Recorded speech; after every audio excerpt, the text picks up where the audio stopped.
ஐயோ ஊரில் இருக்கும்போது கைஸ் பார்த்தீங்கன்னா இப்போ டப்புன்னு மரம் கீழே வந்துருக்கு. சரியான மழை கைஸ், நீங்கள் பார்த்தீங்கன்னா தெரியும் சரியான மழை. பாருங்க நான் உங்களுக்கு க்ளோஸ்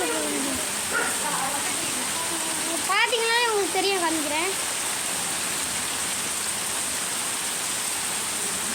பாருங்க இங்கே நின்றுருக்க மரம் டப்புன்னு கீழே வந்துருச்சு. இதனால தான் மரத்துக்கிட்ட நிற்கக்கூடாதுன்றது. மழை பெய்யாது மாதிரி நிற்காதீங்க. டம்முன்னு மழை நல்லா செம்ம மழை காற்று அடிச்சிருந்தது.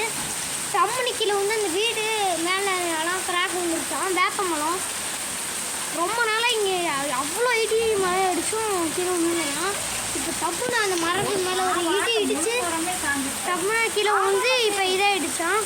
ரைஸ் யாருமே மழை பெய்யும் போது இல்லை இந்த மாதிரி பலமாக மழை பெய்யும் போது பலமான மரம் பக்கத்தில் அந்த மரம் பக்கத்தில் நிற்காதீங்க.